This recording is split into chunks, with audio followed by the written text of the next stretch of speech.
2011 Moolamattom power ഹൗസിൽ പൊട്ടിത്തെറി ഉണ്ടായതിനെ തുടർന്ന് 2 എഞ്ചിനീയർമാർ മരണപ്പെടുകയുണ്ടായി.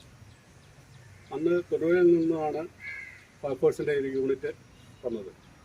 അപ്പോൾ മൂലമറ്റത്ത് ഒരു ഫയർ സ്റ്റേഷൻ പ്രവർത്തിക്കേണ്ടതിൻ്റെ ആവശ്യകത ഭരണകർത്താക്കൾക്ക് മനസ്സിലായതിനെ തുടർന്ന് അന്നത്തെ ഇടുക്കി MLA, ഇന്നത്തെ സംസ്ഥാന ഇറിഗേഷൻ മിനിസ്റ്റർ ശ്രീ റോഷി അഗസ്റ്റിൻ സാറിൻ്റെ പ്രത്യേക താല്പര്യപ്രകാരം മൂലമറ്റത്ത് 2014 ഫെബ്രുവരി 21 KICB സൗജന്യമായി വിട്ടു നൽകിയ ഈ കെട്ടിടത്തിൽ ഫയർ സ്റ്റേഷൻ്റെ പ്രവർത്തനം താൽക്കാലികമായി തുടർന്നു.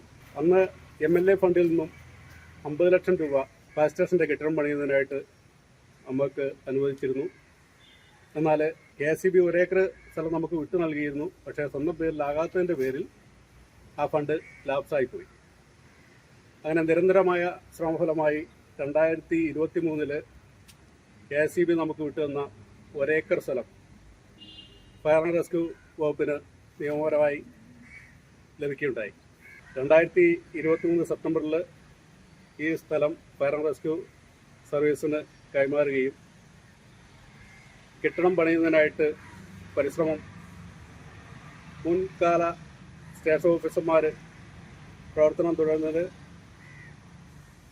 ഞാനും എൻ്റെ സഹപ്രവർത്തകരും അതിന് നിരന്തരമായി പരിശ്രമിക്കുകയും കഴിഞ്ഞ ദിവസം നമുക്ക് 4,99,00,000 രൂപയുടെ അഡ്മിനിസ്ട്രേറ്റീവ് സാങ്ഷൻ ഭരണാനുമതി ലഭിക്കുകയും നമ്മുടെ പ്രിയങ്കരനായ